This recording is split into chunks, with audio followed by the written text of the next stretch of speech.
Get help discovering your career path in customer service, electronic assembly, retail, food services, and more with adult education programs at Douglas College.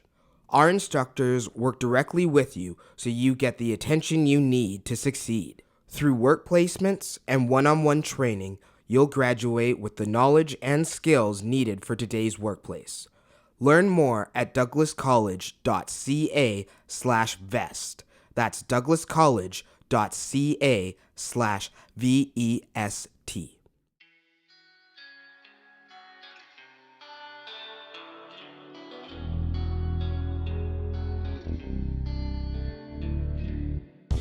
Hello, and welcome to Discover Stories on Reimagine Radio. I'm your host, Graham Wyman, with the Disability Foundation. If this is your first time on Reimagine Radio, please like the video and subscribe to the channel, as it does help with our reach.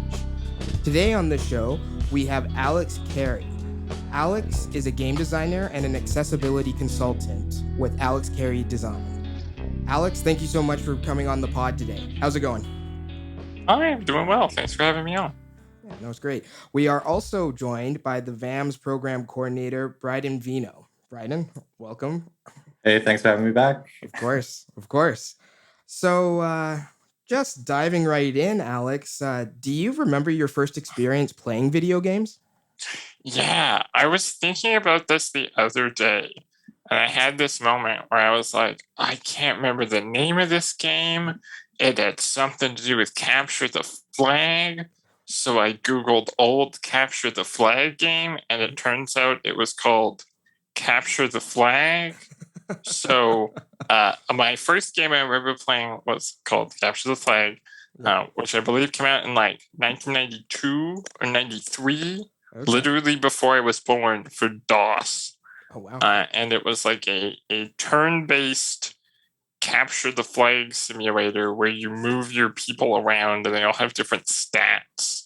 And there's like different like properties on tiles on the board. So if you're moving through a forest, you move slower, or if you have to like cross a river or whatever. So that was the first game I remember playing. Okay. And Bryden, I'll ask you as well, both for our listeners. Bryden and I are gamers, and we were very excited to have Alex on today.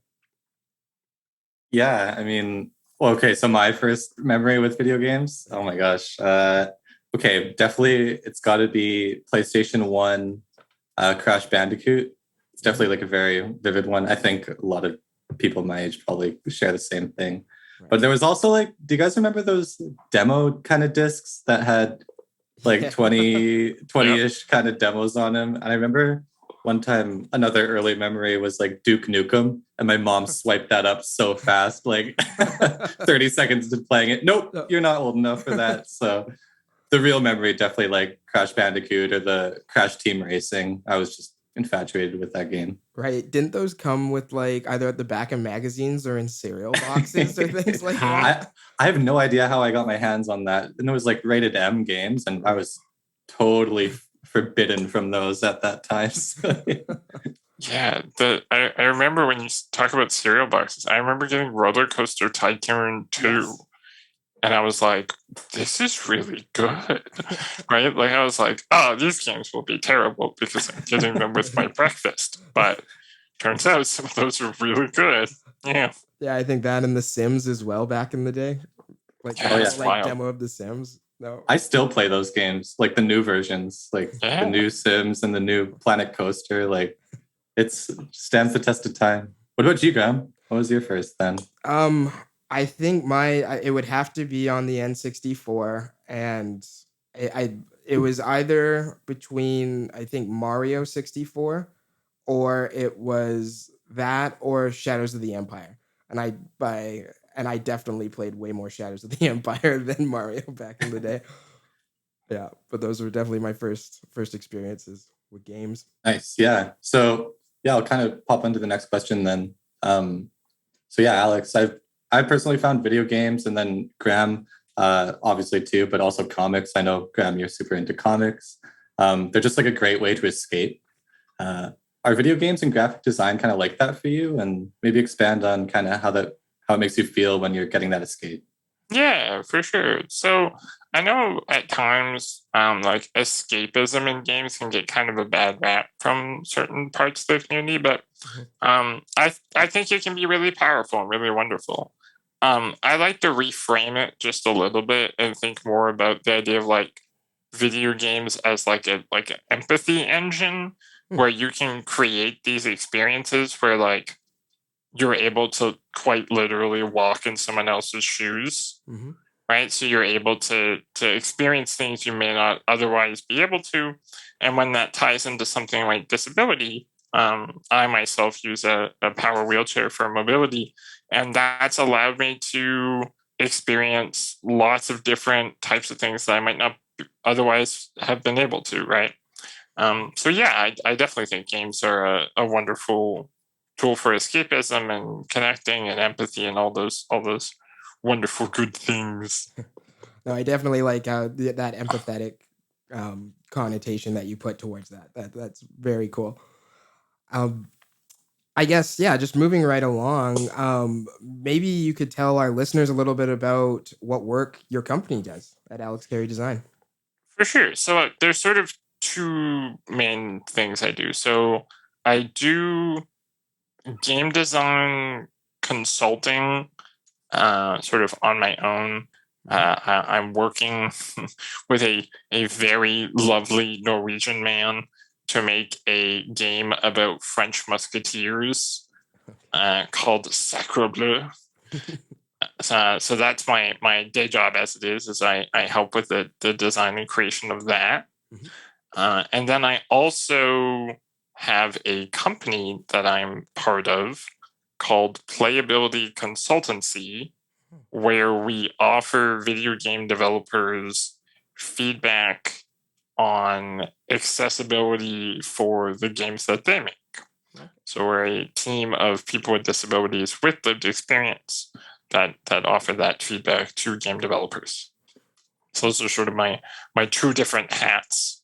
And then I have like Russian nesting doll hats inside those hats that you have to take out and wear for all the things because making software is hard, it turns out. But yeah.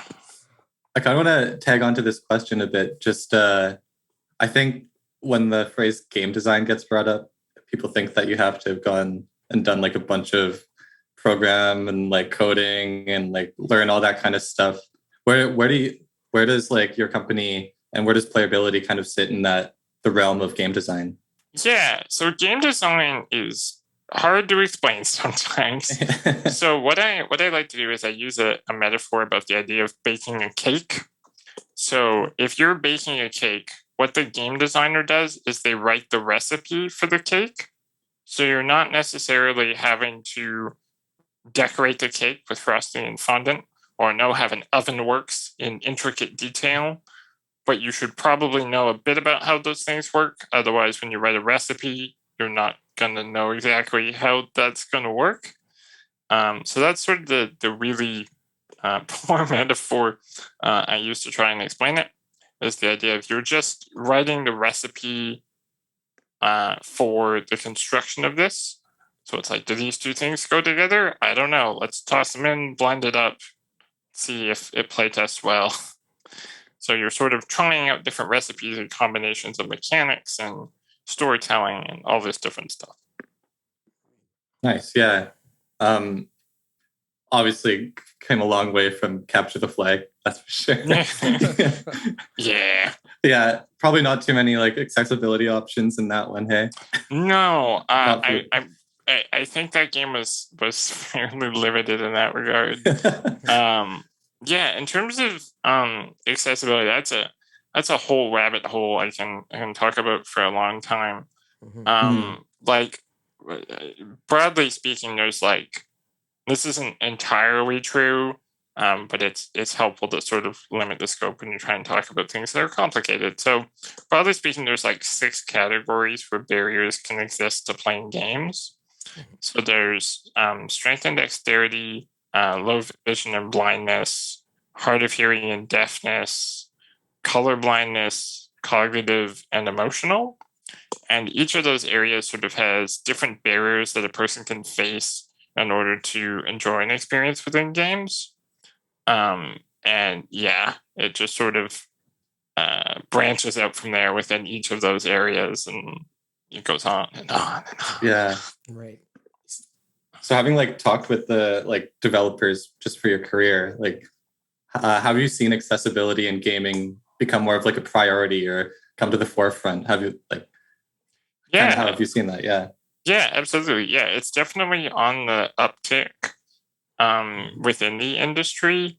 I know the Game Awards, which is sort of like, it's an oversimplification, but sort of like the Oscars of video games, has a specific category now for innovation in accessibility.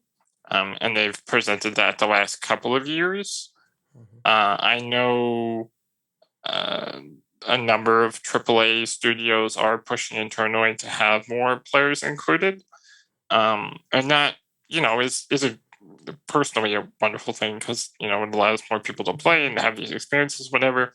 But there's also, a capitalist angle from it where like, it turns out a lot of people are benefiting from these things. And if you put them in, more people can play the game and then more people buy the game. So they end up making more money. So like, there's this wonderful sort of, empathy and inclusion or whatever, but also money. That is also a thing. Yeah. Certainly a driving force for sure. But yeah. I guess, yeah. And I have, when you were mentioning those 6 different areas of accessibility, would you say that developers are trying to find ways to accommodate across the board of all 6, or is there particular ones that you've noticed them focusing on? Yeah, so they're definitely not evenly spread across all of those areas. I think things like cognitive accessibility and emotional accessibility can be harder to scope for and include sometimes. So an example of something for like cognitive accessibility is someone may have a barrier to like not understand how a puzzle functions within the game and need additional prompts or waypoints in order to interface with it. Right. Or something I think like epilepsy also falls within that, where this is more common because I believe there was an instance where a game did cause someone to have seizures. So I don't quote me on this, but I think Ubisoft now does mandatory epilepsy testing on all their games, which is really nice to see. So things like that fall into cognitive, but more often than not, the major things that sort of get a majority of attention from a developer are things like subtitle sizes. What's the other one? Subtitle sizes, color blindness, rebindable inputs for controls, things like toggleable options for something like aim assist, things like that tend to be some of the more frequent ones. I'm probably missing a couple in there, but it's off the top of my head. So, right. Well, and just tagging on what you said about epilepsy, it's interesting. I was playing a game recently, and every time you log in, even though you've done a profile or everything, it still asks you to consent that seizures and things like that can be a result of it. And I found that interesting. This was more of a younger game, but it was interesting. Again, every time you have to agree to that term, which is something different I hadn't seen before. Yeah, that's probably something their legal department brought up with them. Yeah. Well, you never know who's like coming over to play, and like you might have a friend that has it, and then if it just only shows the one time at the beginning, then you might forget that the game even has that.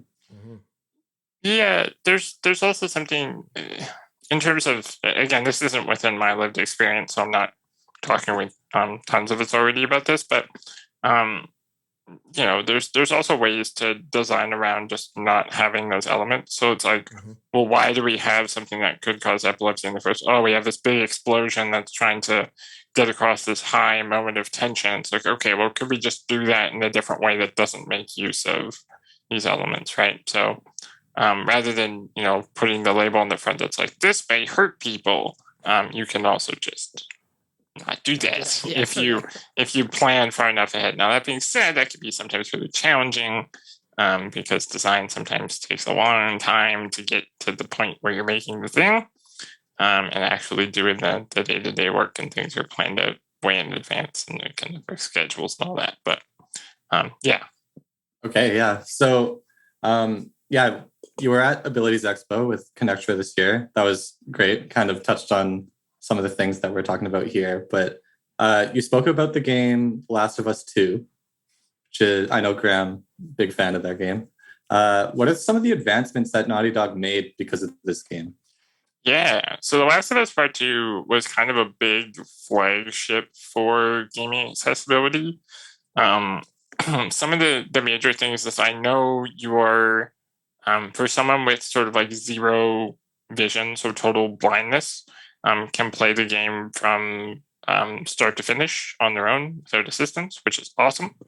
It also has some really amazing things like high contrast modes. So if you have low vision, I'm just going to go off on a tangent for a sec. So one of the things that's interesting is the term blindness is kind of interesting, where if you're legally blind, there's sort of like a common misconception that means you have zero vision, where that's not strictly true. Legally blind refers to having 2200 vision or worse, I believe. So when someone says they have 20/20 vision, it means they can read 20-point font at 20 feet away. So if you have 2200 vision, it means you can't read 200-point font at 20 feet away. So if you have vision worse than that, you're considered legally blind.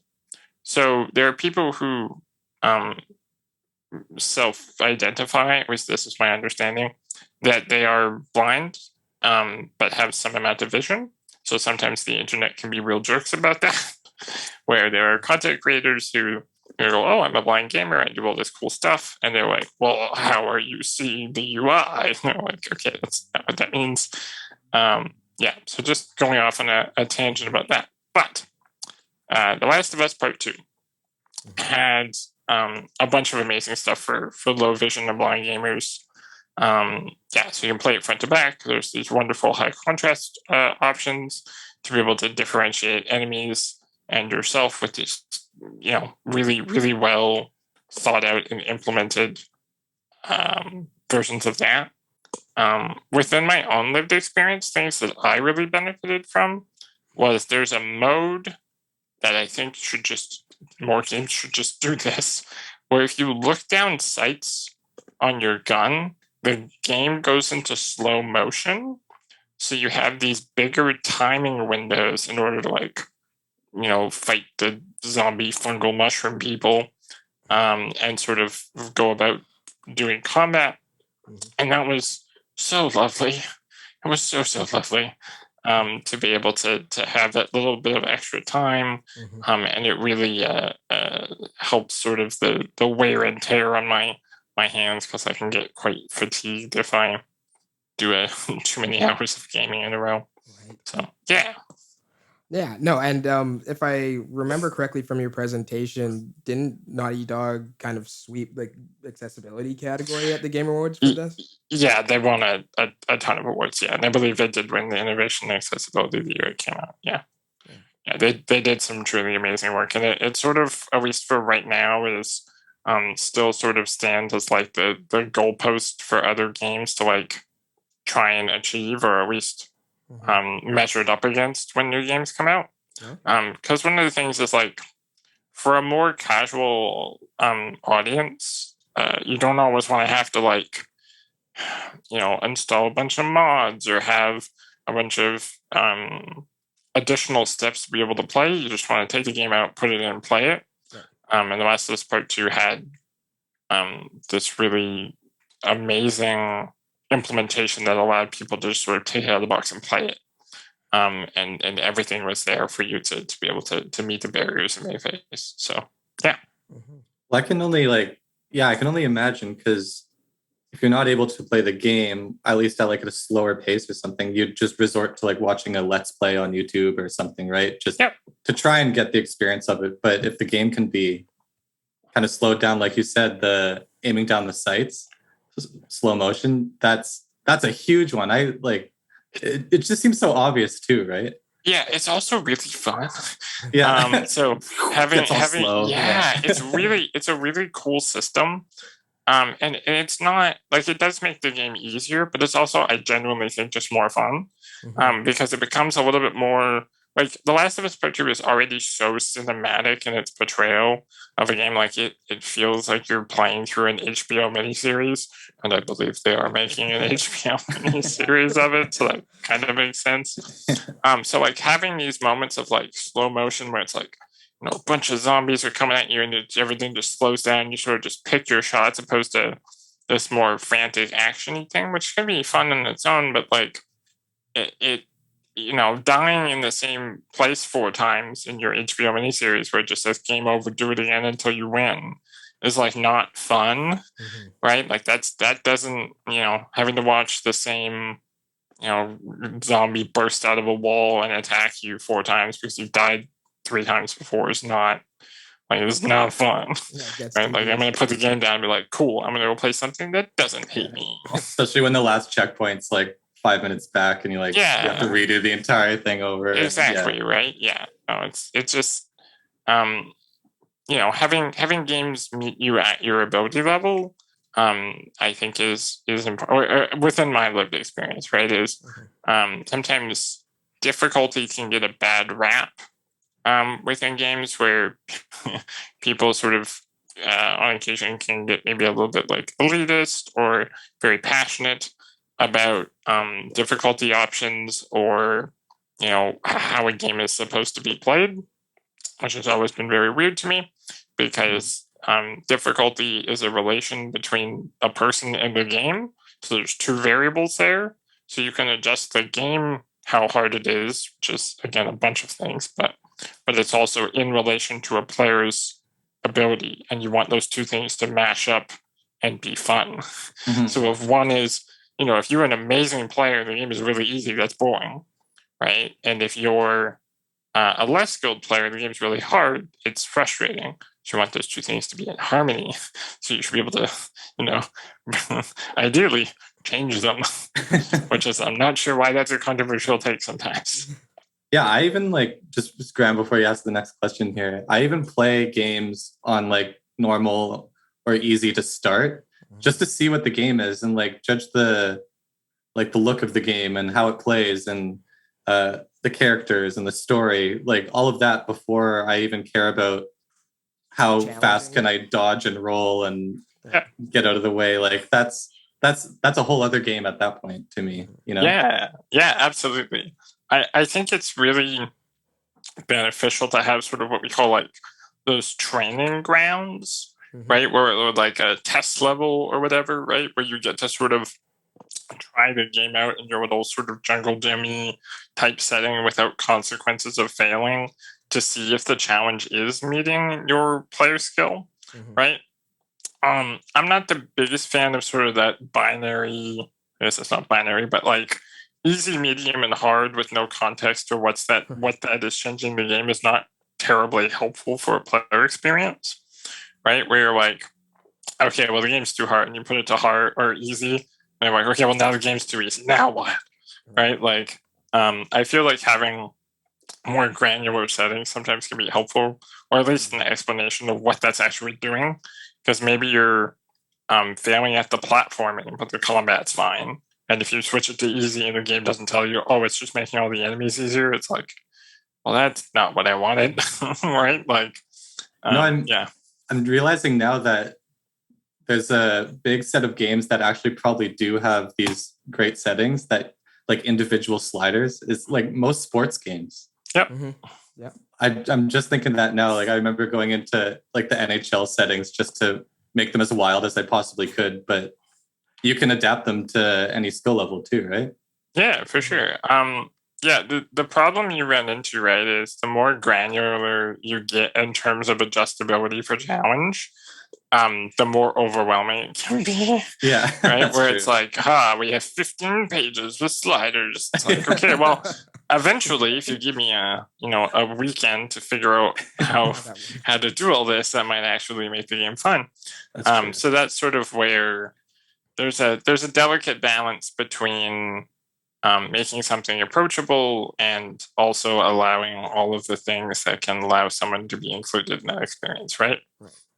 Which is where people more talented than me get paid to do. I was gonna say maybe that's the real game, is playing with all the different sliders. Yeah, bud.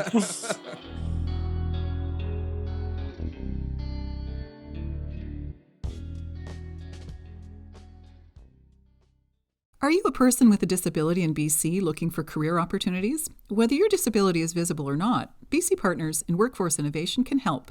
We streamline the process to connect you to the right opportunity with inclusive employers we recruit for, and our referral process helps take away the fear, discomfort, and stigma of disclosure. We collaborate with you, your employer, and other supports to identify ways to remove barriers to set you up for employment success. Visit findmycareer.bcpartnerswin.org and begin to explore your career options.